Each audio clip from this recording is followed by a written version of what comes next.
Patch notes when? Last week, Grinding Gear Games had their big live stream all about their first major content update for Path of Exile 2 called Dawn of the Hunt. This is going to mark the 0.2 update coming out on April 4th. Here is my reaction to seeing the Dawn of the Hunt trailer for the first time. Poggers? We as Mary are guided by the Spirit. It provides prey, shelter, even love. But for me, one day, all that were changed. Love me some Asmiri The lore. Spirit, it showed me something. Something forbidden. Oh, the skill gems. And to defend all I loved, I used it. I lost everything that day. But fate weren't finished with me yet. That is the lore of the Asmiri, right? You're not allowed to use the skill gem. I'll right the wrongs I've done. I'll do what I must, no matter the cost. I will hear the Spirit once more.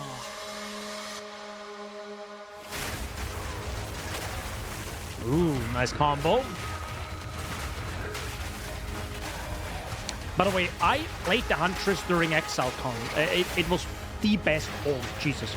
It was probably the best plastic thing. Okay, but then some sort of like absorb, some weird detonate dead. Right, we know about the Roa. Sweet, love to see it. Hell yeah. Jesus. 25 new skills. My guess is all about spears. Asmirian wisps. Okay. Rogue Exiles are in the game now. Love it. 100 new support gems. 100 new uniques. And new extension classes.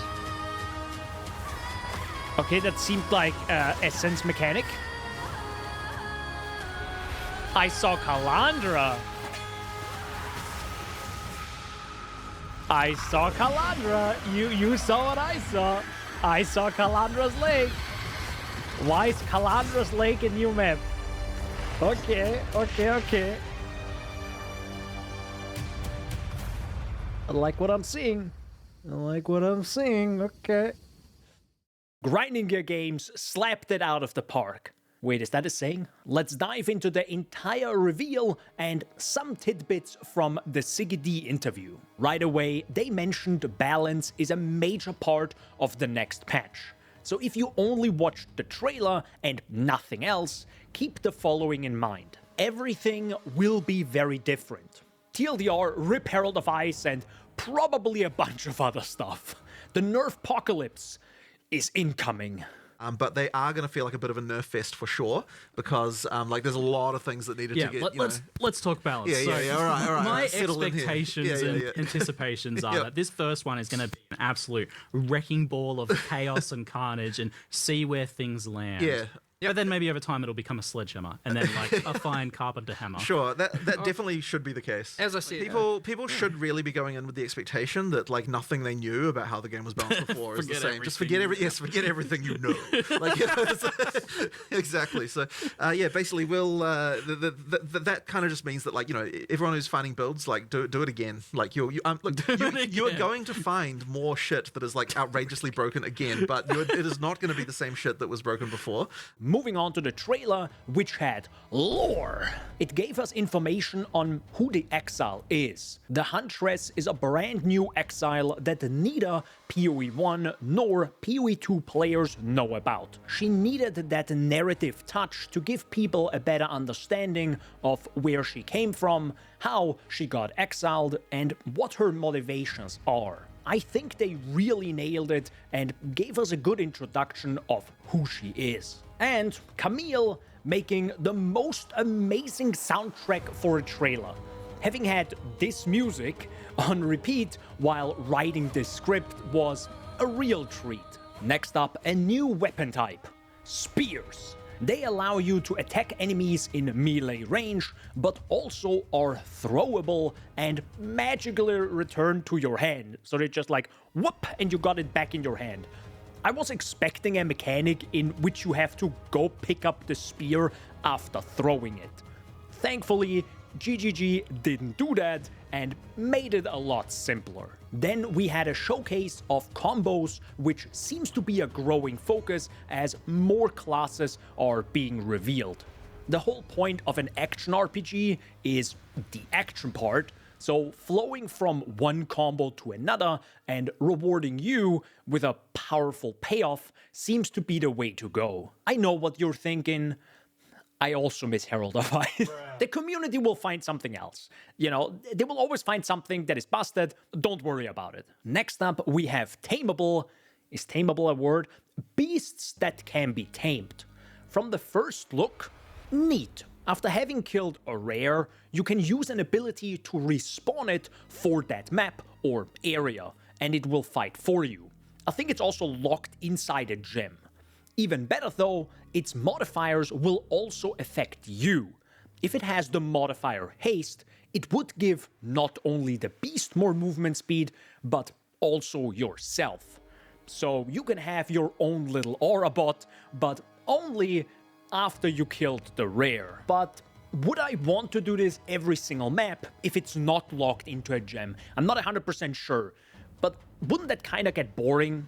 And more importantly, if I struggle with rares to begin with, in a game which requires me to kill a lot of rares every single map, my build just sucks, right? Anyhow, we'll see how this turns out when we get our hands on it on April 4th. Even with a brand new class and 2 new Ascendancies, we got even more Ascendancies.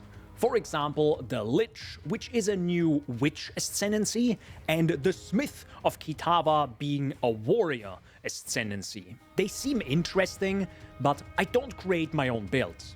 I'm someone who scours the internet for a league starter 2 hours before a league start. It's actually 5 minutes before. I have no idea what's good or bad. I will just follow something that others, more knowledgeable creators recommend. So anything that Jungreon finds out in the first few hours that is busted. Wait, who said that? But one thing is great no matter if it's busted or not. Profane Bloom is back, baby! Rupture the Soul makes enemies you curse explode with chaos damage when slain. Yeah!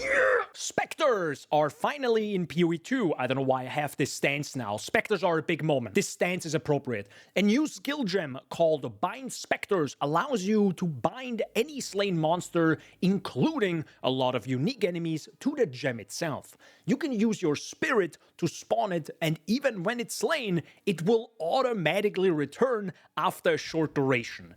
Amazing way to make Spectres or Spectre builds a lot smoother in PoE 2 compared to PoE 1. Having to contact someone in PoE 1 through global chat to get a Spectre back after it was killed, it's just bad. It was just bad. Thank God we don't have to do that. Everything around Spectres is going to be an insanely large puzzle for others to solve.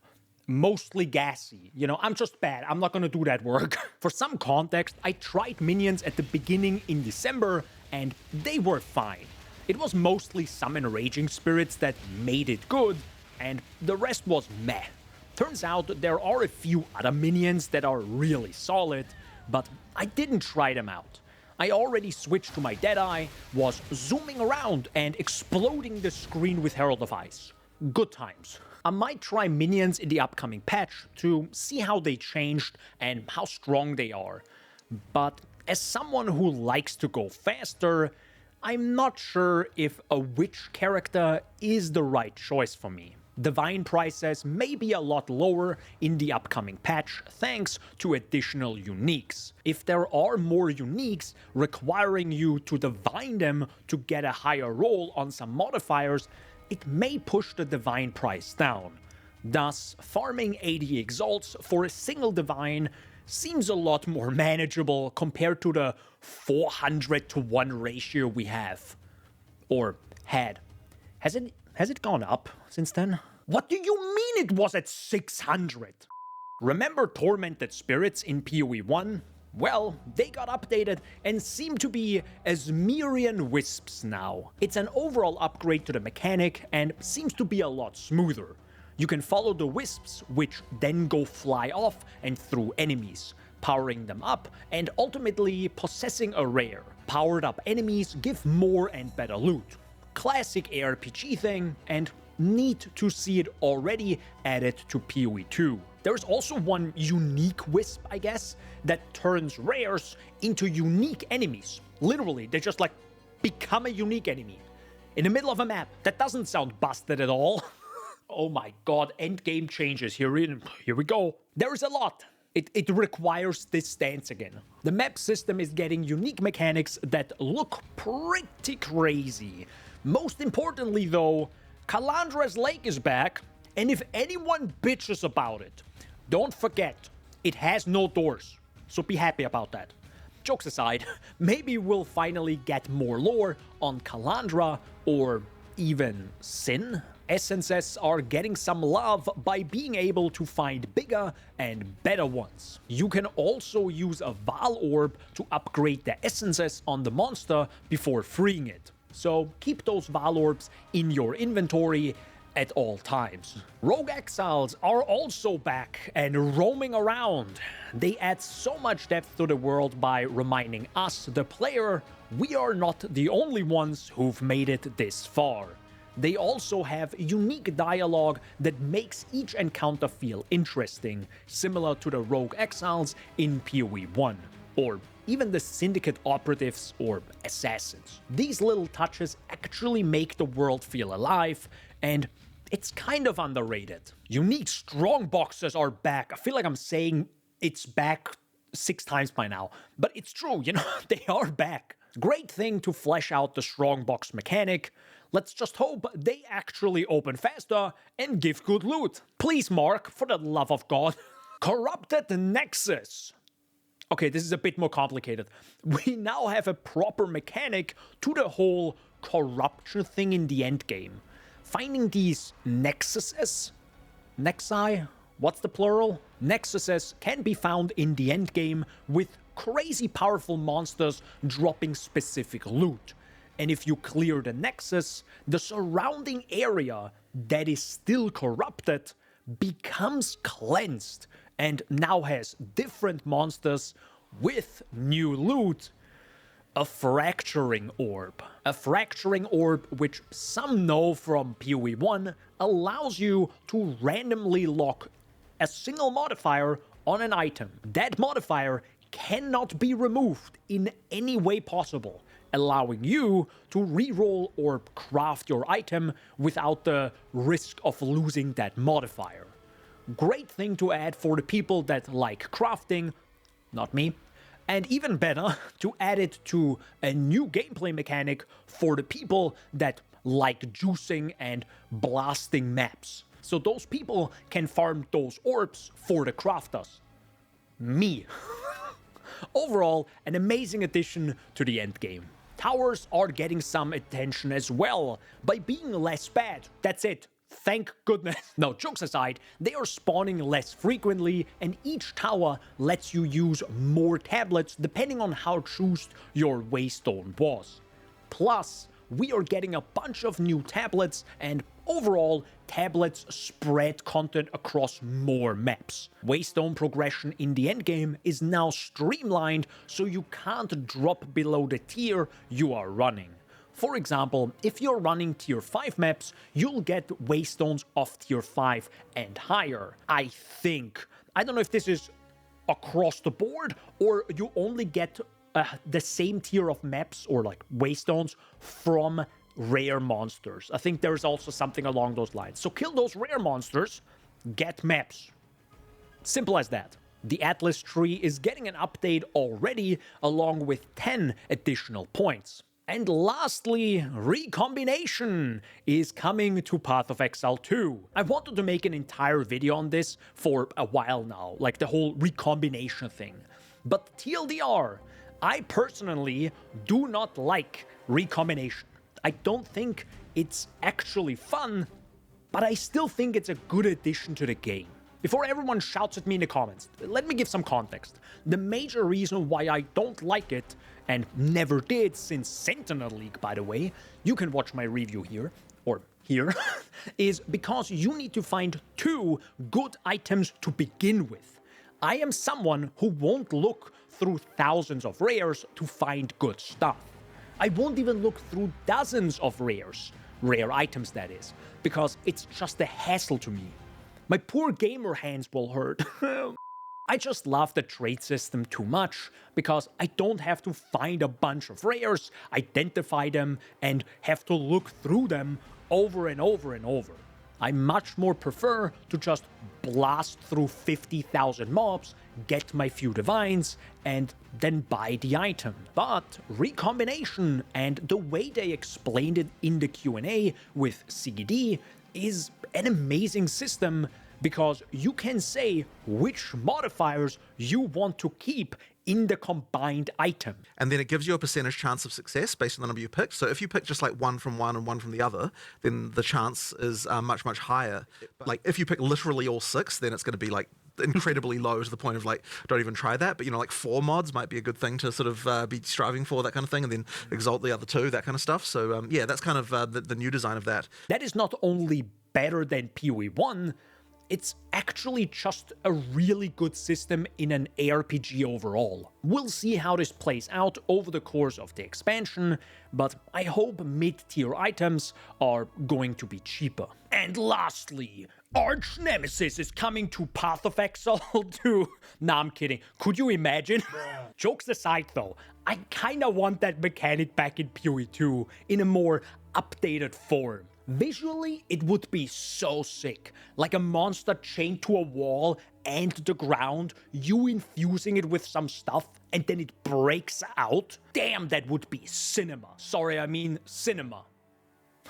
Just imagine how it like rips itself from the wall and just like, oh, sick. We kinda already did see it in like the trailer with the prison boss. That is, I think that's gonna be in Act 4. This was pretty much everything that I cared to talk about. The rest doesn't matter. I'm kidding. There's just so much, and I don't want to make a 20-minute long video summarizing what you could watch yourself. I just wanted to mention a few things and my opinion on some topics, like the recombination stuff. In general, really looking forward to Dawn of the Hunt releasing on April 4th and jumping right back into Path of Exile 2 live on stream over on my Twitch. Having played a tiny little bit recently for performance reasons and my previous video, I'm aching for more Path of Exile 2. Thank you so much for watching. If you enjoyed, subscribe, and don't forget to stay hydrated, gamers.